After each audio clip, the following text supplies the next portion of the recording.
Shalom, I want to give all praise to Yahawahshi, Yahawahshi, and I want to give honor to the elders out of Great Millstone, the apostles, Great Millstone out in New York.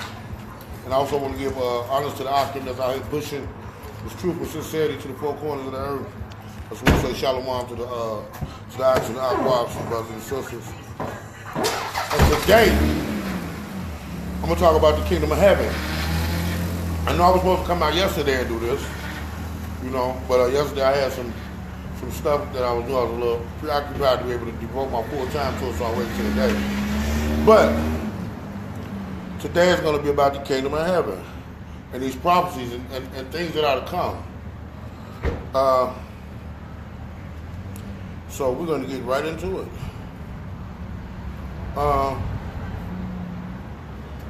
Let's get into it then. Okay, I'm gonna start off in Matthew 13.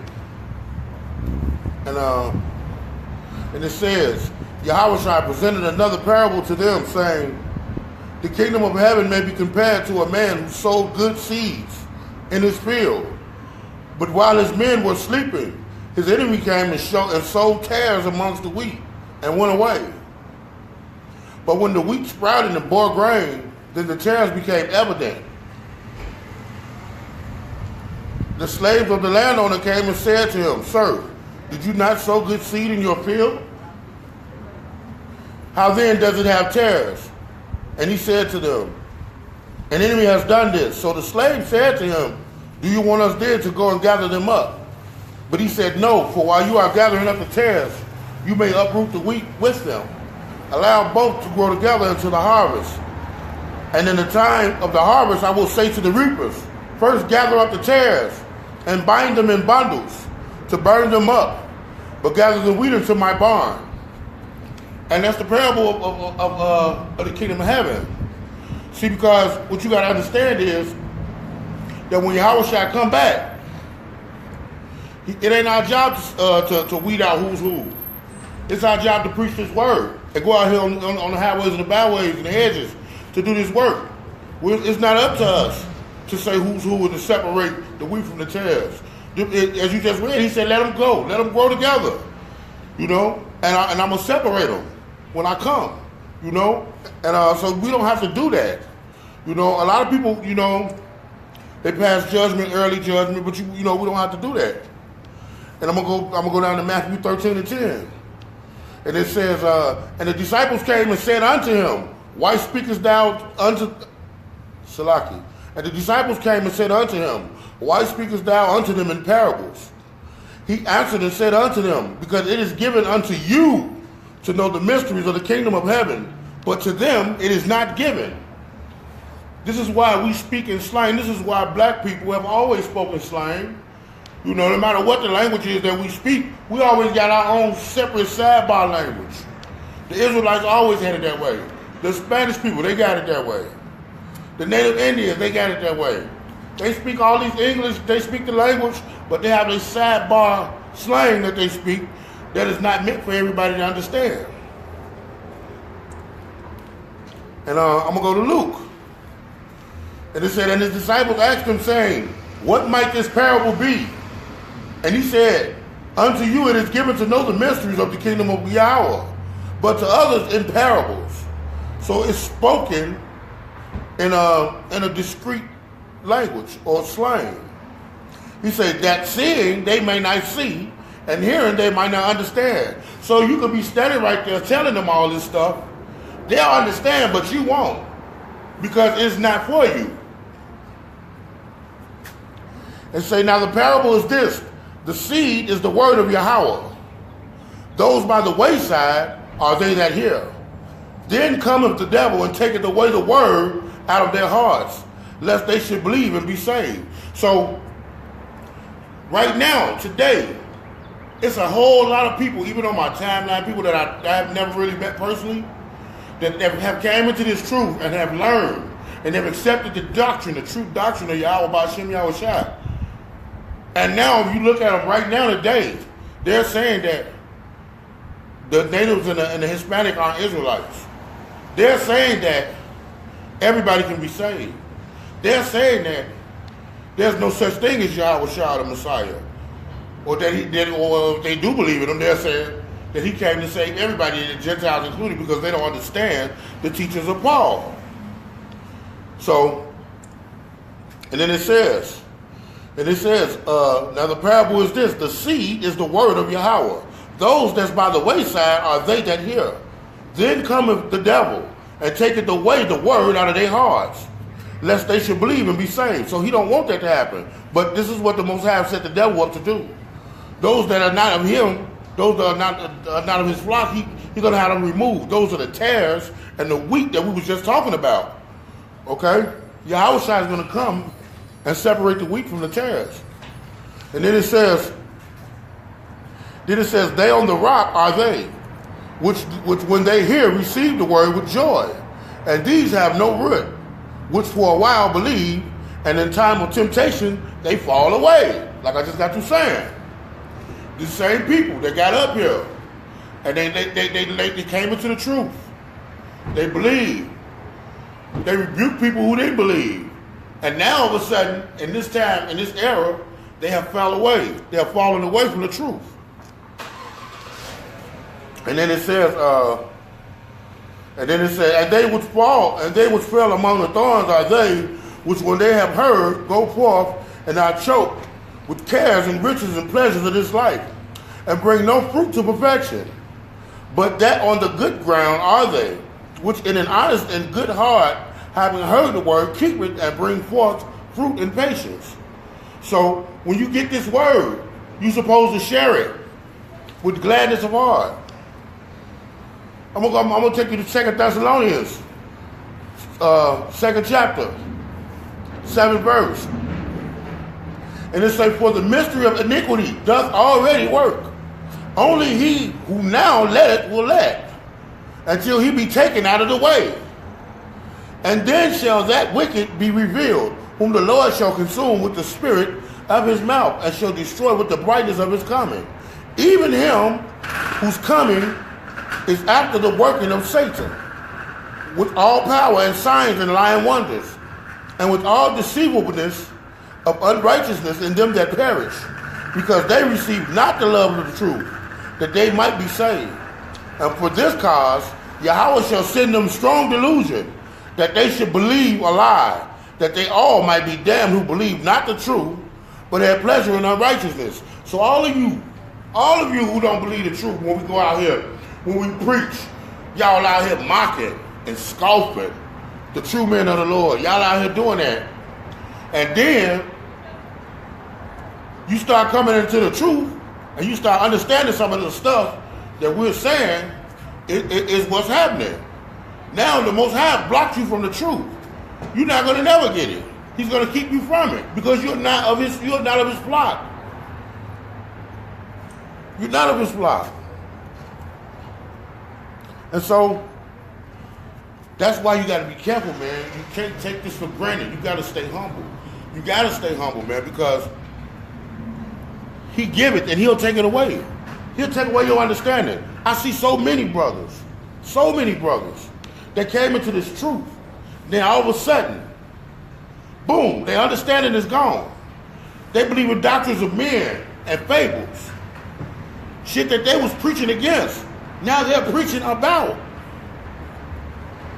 untruths. Then this is what Yahweh does. And the scriptures bear witness to that.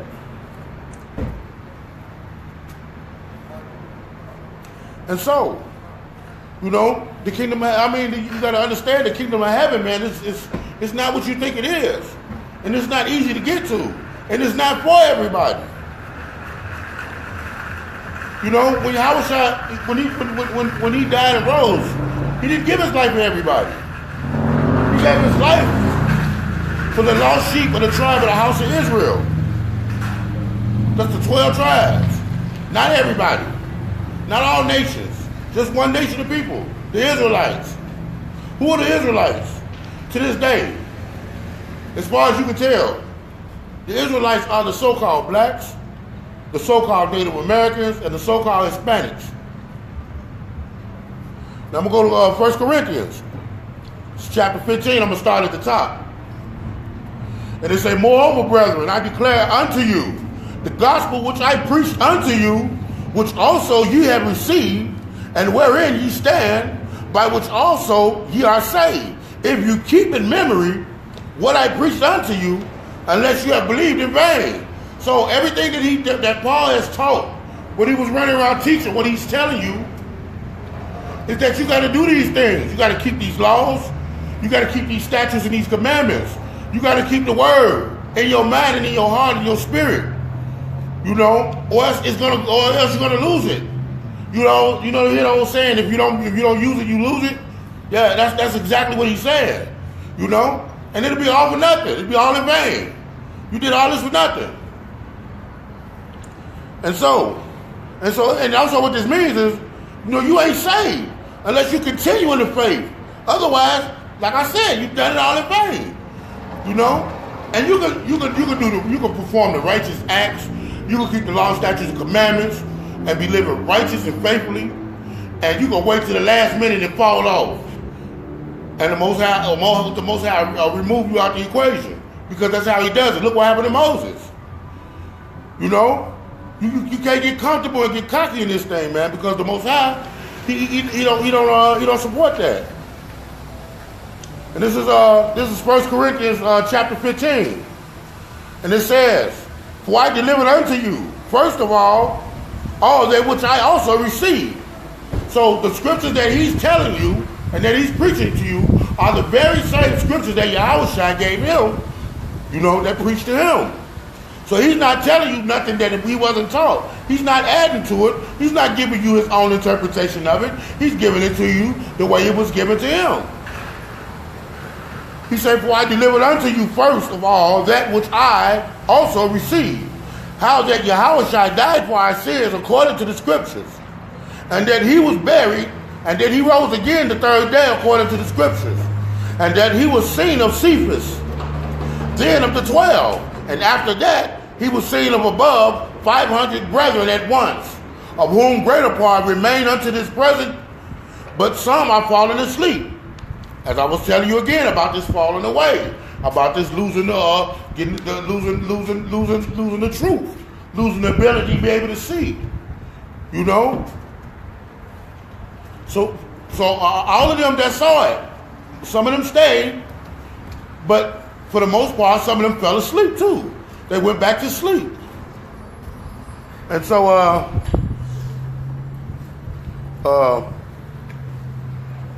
and then it says, you know,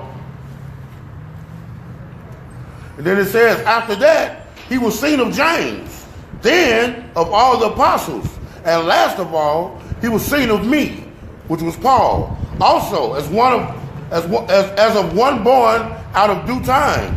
For I am the least of the apostles, that am not meet to be called an apostle, because I persecuted the church of Yahweh, and that's what he did. Before Paul became a believer, Yahawahshi, well, before even that happened, he was hunting Israelites. He was hunting the disciples and the followers who believed in the ministry that Yahawahshi was putting down for Yahweh. He hunted them and killed them, persecuted them, had them locked up. He did all these things. And Yahawahshi came and took his sight from him and ministered to him and taught him and gave him the truth, and he accepted it, and he rose up, and he has been an apostle of Yahawahshi ever since, all the way to death. So this is why he says, and last of all, he was seen of me, also as of one born out of due time, for I am least of the apostles. So he felt like out of everybody was greater than him because of what he did. And that's how he felt. He said, because I persecuted the church of Yahweh. But the grace of Yahweh, I am what I am. And you know Yahweh, that's what that means in English, I am what I am. Because Yah means he. Hawa means is or exists. So when you see the words in the scriptures, when it says, "Tell them my name is I am that I am," that means if you say that in Hebrew, it's Yahweh. Because like I said, Yah means he. Hawa means is or exists. So he says, but I labored more abundantly than they all, yet not, but the grace of Yahweh was with me. Therefore, whether it was I or they, so we preached, and so ye believed. So it don't matter who did what had happened. The spirit of Yahweh by Shem Yahawahshi was within all of them. And they went out and they did the work. How you doing, brother? And then this is 1 Corinthians chapter 15. This is verse 20. And it says, but now is Yahawahshi risen from the dead, and become the first fruits of them that slept. For since by man came death, by man came also the resurrection of the dead. For as in Adam all died, even so in Yahawahshi shall all be made alive. And why is that? Why is it that in Adam and Eve brought death into the equation? How is that? You know, a lot of people read that and they get past it because they don't understand the reincarnation that's in the Bible. You know, and if you want to know about that, you can go to Ecclesiastes 1:1, read it through to 1:11. It'll break down the reincarnation of man, plants, dogs, cats, anything that live. It has a cycle that it goes through. So now I'm gonna say this again. It said, but now is Yahawahshi risen from the dead, and become the first fruits of them that slept. For since by man came death, by man came also the resurrection of the dead. For as in Adam all died. So after Adam defied the Most High, he brought sin into the world, which is death. You know, because before that there was no death. So he said, for as in Adam all died, even so in Yahawahshi, or they call Christ, all shall be made alive. And this is because Adam was also Yahawahshi in the reincarnation. This is why he tells you that he is the Alpha and the Omega, the beginning and the end. So you have to understand when the Most High created the heavens and the earth and he formed this planet, Yahawahshi was there. He was there. He was with them. He said, let us make man in our own image. So that means let us make man in our own image. So that means that was plural. It was more than one. There was not one person.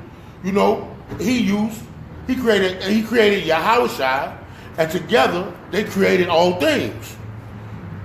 This is why you have to understand he was all throughout the Old Testament. So he says, I am the Alpha, which means the beginning, and I am the end. And then it says, but every man in his own order. Yahawahshi the first fruits, afterward, they that are Yahawahshi at his coming. Then cometh the end, when he shall have delivered up the kingdom to Yahweh, even the Father. When he shall have put down all rule and all authority and power. For he must reign till he have put all enemies under his feet. The last enemy that shall be destroyed is death. That's the first enemy he brought into the... I mean, is it making sense to you now? That's the first enemy. That's the first thing that happened. He brought death into the world as Adam. When he was Adam. He came back many times. He was Solomon. He was Elias. You know, you gotta... I mean, the reincarnation is simple, man. And you never know what great prophet is walking this earth right now in the reincarnation. But we're going to get into that. And then it says, he says, for he must reign till he have put all enemies under his feet. And that last enemy that shall be destroyed is death. And that's because as Adam, he and his wife brought death into the world as sin. And then it said, for he had put all things under his feet. So basically what you need to understand is that after they created everything, Yahawahshi took that spirit. I mean, Yahweh took that spirit, Yahawahshi, and put him in flesh. And he made man, and from him, he made the woman. So when he did that, he sinned immediately. When he was Solomon, what'd he do? He had 700 wives and 300 concubines. He was a great king under Yahawahshi until he did what the Most High told him not to do, not to take on wives of other nations. For they would turn you against him, and they did that. And so that was the undoing of the kingdom after him.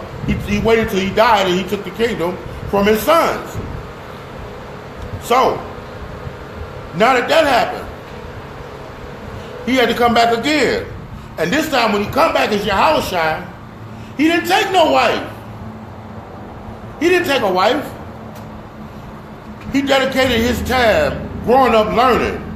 They hid him in Egypt. And he spent all that time growing and learning the law and everything. And when he became 12 years old, he became a man. And his mothers and them spotted him. And they asked him, like, where you been? Where you go? You know, what are you doing? He said, I'm about to be about my father's work. So that means he was about to go out and preach. He was about to go out and teach and start prophesying. And that's what he did.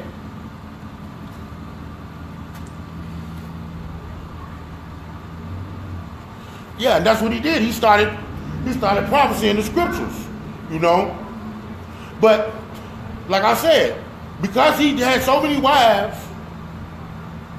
when he was Solomon, he probably wasn't even thinking about it. He had his fill of women, and he was just himself, you know. Nor did he leave a bloodline to carry on his seed because he didn't need to. He had done that prior. He had plenty to carry his bloodline on. So I'm gonna show you what they said about him. You know, they said that he was a handsome and comely man when he was here as Solomon, as King Solomon. Had many wives and many concubines. So let me show you.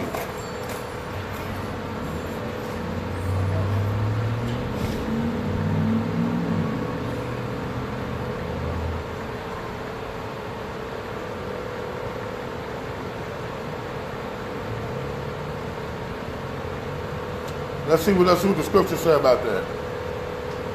Hold on, let me make sure.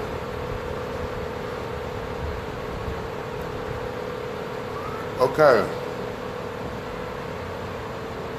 Now I'm gonna go to Isaiah 53:2, and they're talking about Yahawahshi, and this was a prophecy when they was talking about this. This had not yet happened, and so it says. And they're talking about Yahawahshi. This is Isaiah 53:2. You want to read along with it. And it says, who have believed our report, and to whom is the arm of Yahweh revealed? You know, the scriptures say that Yahawahshi will be the right hand of the Most High. So it said, who have believed our report, and to whom is the arm of Yahweh revealed? Then it says, for he shall grow up before him as a tender plant and as a root out of dry ground. They said that he would have no form nor comeliness that a woman would even want, you know. And when we shall see him, there is no beauty that we should desire him. That he is despised and rejected of men, a man of sorrows and acquainted with grief. And we hid as it were our faces from him. He was despised and we esteemed him not. Surely he hath borne our griefs and carried our sorrows. Yet we did esteem him stricken, smitten of Yahweh, and afflicted. So he was here taking in our sicknesses, healing people. What you think happened when he healed a man that had leprosy? He took that into him. What do you think happened when he healed a man that had the plague? He took that in him. He bore that into him. You know, all of these illnesses that he cured welled up inside of him. And that's why the scripture says, surely he hath borne our griefs and carried our sorrows. Yet we did esteem him stricken, smitten of Yahweh, and afflicted. But he was wounded for our transgressions. I mean, they pierced him They killed him. And the reason why it was allowed to happen was for our transgressions. He was bruised for our iniquities. The chastisement of our peace was upon him. And with his stripes we are healed. Because he did this, we're able to have grace. We're able to get back in the graces of Yahweh and be saved. So people don't understand the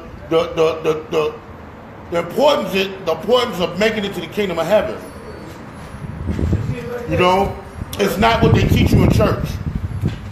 It's not people going up into the sky as spirits. It don't work like that. That's a fairy tale taught to our ancestors that was passed down from our slave master that taught it to us. And we still practice these traditions and these customs of men right now today. So, why is she looking like that? No, it's the sun in her eyes.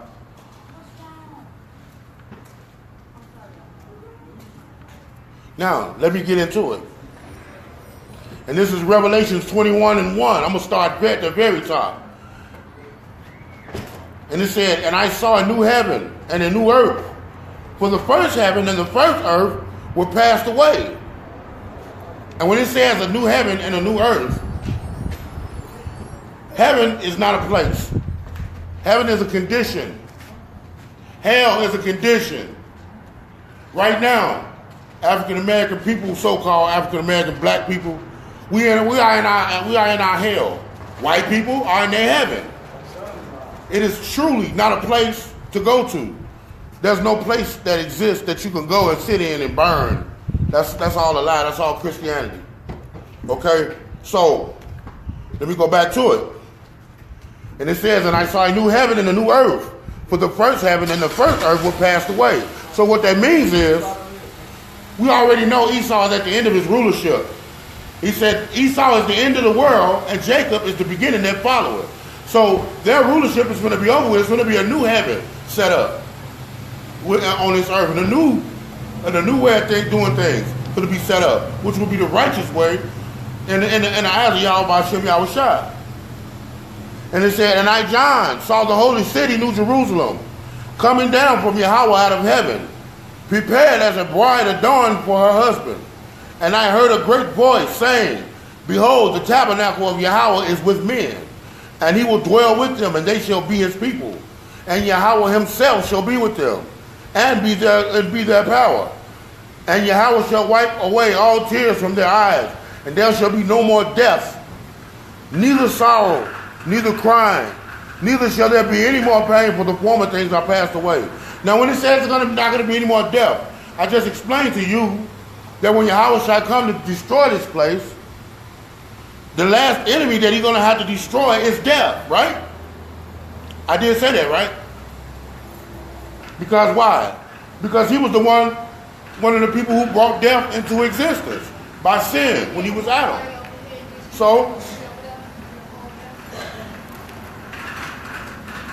and then it says, and there came unto me one of the seven angels which had seven vials full of the seven last plagues, and talked with me, saying, come hither, I will show thee the bride, the Lamb's wife. And he carried me away in the spirit to a great and high mountain, and showed me the great city, the holy Jerusalem, descending out of the heaven from Yahweh, having the glory of Yahweh, and her light was like unto a stone, most precious, even like a jasper stone, clear as crystal, and had a high wall, great and high, and had 12 gates. Now, why would heaven have 12 gates? 12 gates. Why would it have 12 gates? I can tell you why it would have 12 gates. Because each one of those gates represent the 12 tribes of Israel. You know, because I've been telling you the whole time that heaven ain't for everybody. Heaven is just for the Israelites. Who are the Israelites? The so-called black people whose ancestors came off the slave ships, who don't know who they are to this day. The only people that don't know who the hell they are today. The Hispanics and the Native Indians don't know who they are today. the most oppressed people on the planet. Those are the Israelites. And so, the 12 gates represent the 12 tribes of Israel. What did Jesus say? So-called Jesus say when the lady asked him to heal him?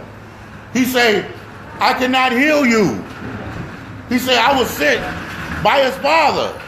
I am sent only but to the lost sheep of the house of Israel." So he wouldn't. These people will have you believe that he died for everybody. The scriptures clearly tell you that he only died for his brethren, the Israelites. The Israelites are all through the Bible. You won't find the word Christian nowhere in the Bible because that's a goddamn religion. And so, and then let's describe these gates and see am I right about this. It said it had a wall great and high and had 12 gates, and at the gates 12 angels, and names written thereof, which are the names of the 12 tribes of the children of Israel. Black people, so-called black people, being the tribe of Judah. Y'all ever heard we was the real Jews? You ever heard that we was the original Jews? You ever heard that? That's because we're from the tribe of Judah. Jew is short for Judah. Those white people that's over there in Israel, that's our real land. That's why they over there frying and dying right now with that motherfucker. Because the scripture said that they would try to take that land and pose as us. But what do white people do? They infiltrate and pose as everybody. If you do a dance, the white man gonna do the same dance. Everything we do, they gonna try to do what we do. Because we're the salt of the earth.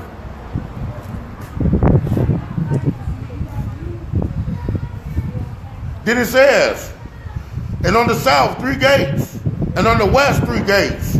And the wall of the city had 12 foundations, and them the names of the 12 apostles of the Lamb. And this is Revelation 18:4. And I heard another voice from heaven saying, "Come out of her, my people, that ye be not partakers of her sins, that ye receive not of her plagues." So everything that they got us believing in and doing in this world, in America, are not our customs. It is not our custom to eat pork, eat shrimp and lobster. It's not our custom to put perm in our hair. It's not our custom to try to alter our body and do things to degrade our body when we got perfect bodies. The same thing that you're ashamed of, the white man wanted. He wants your melanin. Go look on eBay right now. Go look on eBay. I'll stop and wait. Go look up eBay. Go on eBay right now. Go to Google. Or you ain't even got to go to eBay. Just go to Google and type in melanin for sale. And when they pop up, they're going to show you that melanin is worth more than platinum. Okay, but first of all, you got to ask yourself, how the hell did they get melanin? Everybody that come up missing, that got black skin, they're taking you and they're harvesting your body and taking your melanin and selling it. We're worth more dead to them than we are alive.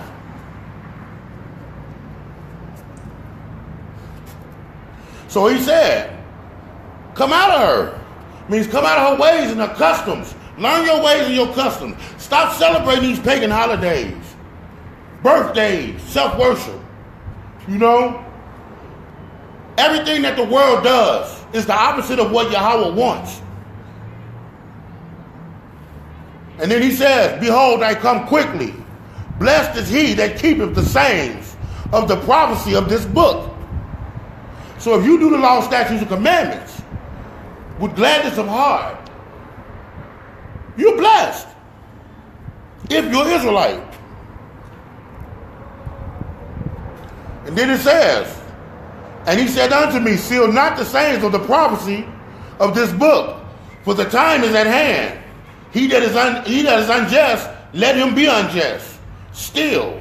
And he which is filthy, let him be filthy still. And he that is righteous, let him be righteous still. And he that is holy, let him be holy still. So don't try to change no man. You get out here on highways and hedges, and you preach this word. You preach this truth. You ain't gotta make a deal with no person, nobody to listen to the scriptures. The Most High, you ever read the parable of the dry bones? He said, preach. He said, prophecy to the wind, O Son of Man. Prophecy to the wind. Because I don't care if whether you listen to me preach or not. If you walking down the street over there, you're going to catch some of what I say. And whether you really paying attention to it or not, subconsciously, you're going to remember what I said. You're going to go home and say, that was this big black man standing out there preaching, and I remember he said this. That nigga crazy. But that shit going to be lodged in your mind. I have planted the seed. I have done my job.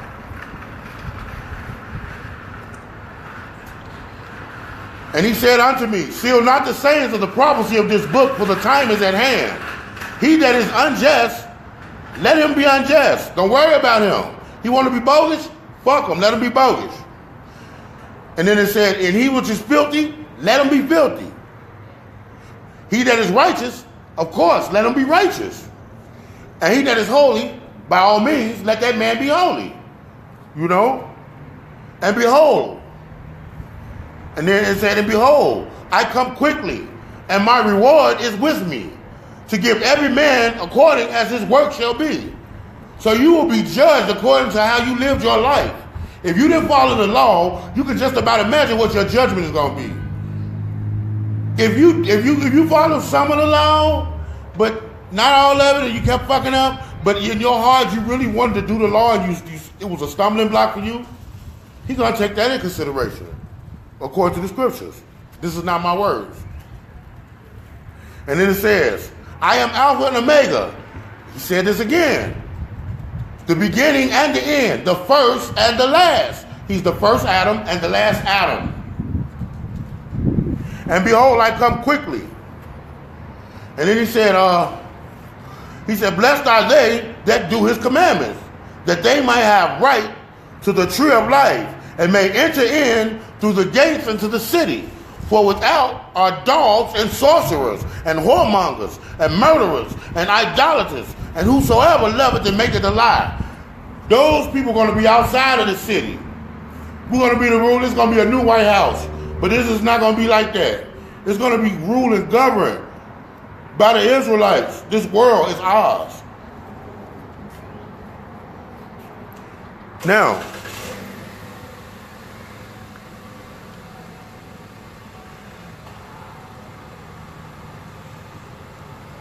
I'm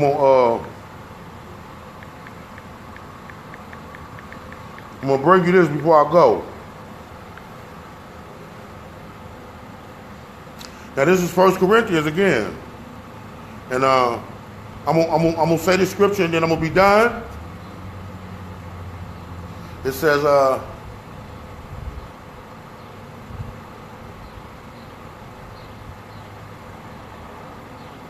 okay. I'm almost there.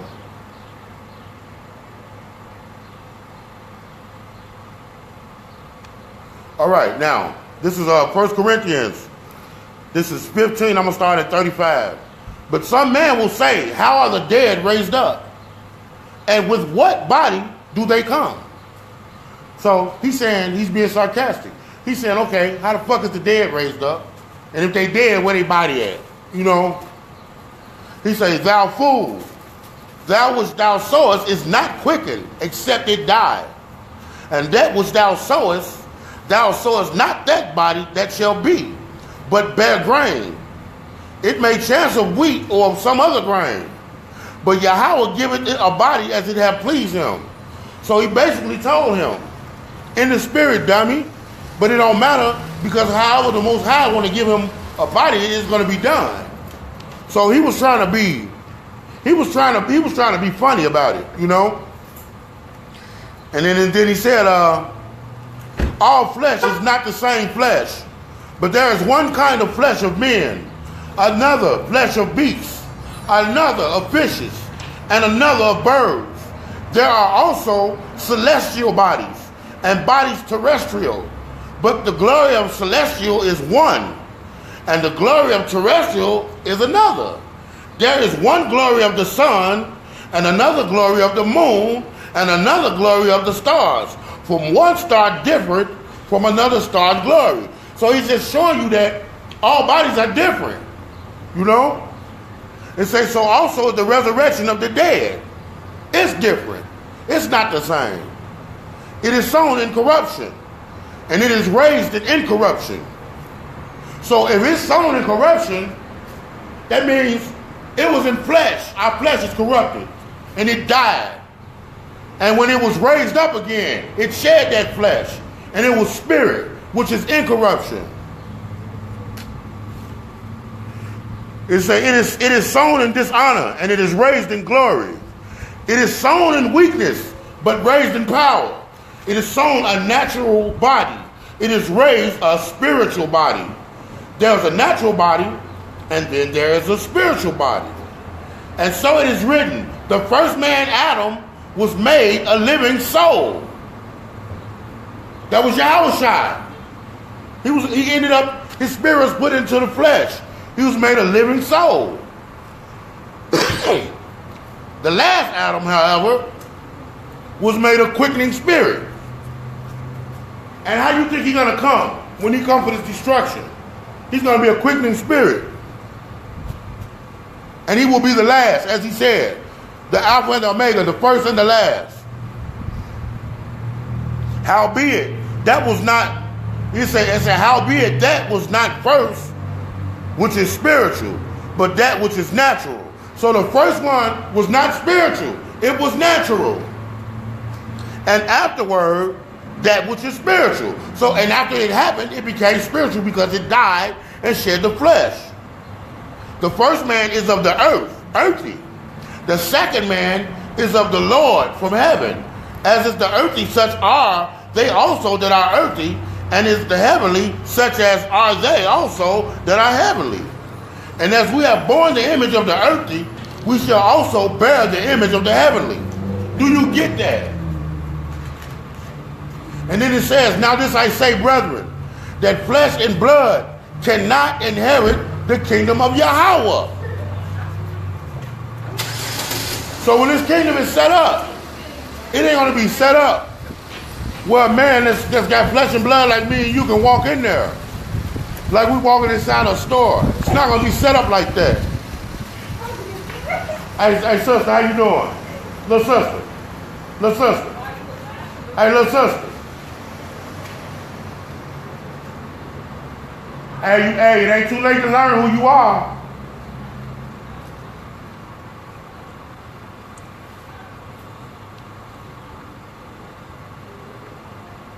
Okay. And then it says, now this I say, brethren, that flesh and blood cannot inherit the kingdom of Yahweh. Neither doth corruption inherit incorruption. So you can't be good and bad at the same time.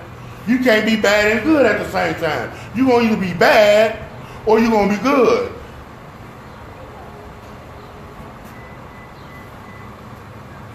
He said, behold, I show you an incorruption. Salaki. He said, behold, I show you a mystery. We shall not all sleep, but we shall all be changed in a moment, in the twinkling of an eye, at the last trump. For the trumpet shall sound, and the dead shall be raised incorruptible, which means in spirit. And we shall all be changed. For this corruptible must put on incorruption, and this mortal must put on immortality.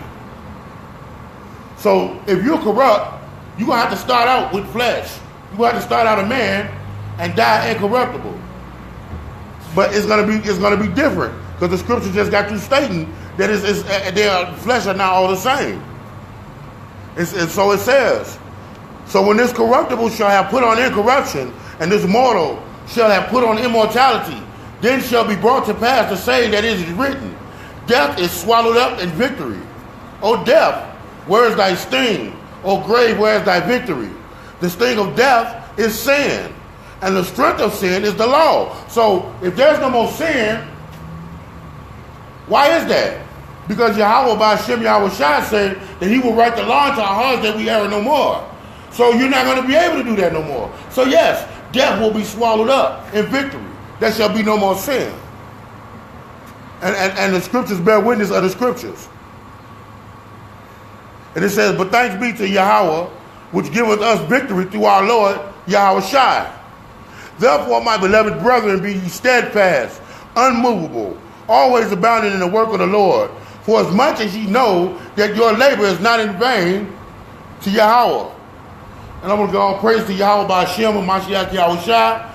I want to give double honors to the elders out at the Great Millstone, the apostles, and out of New York. And also I want to give honors to the Akim that's out here pushing this truth and sincerity to the four corners of the earth.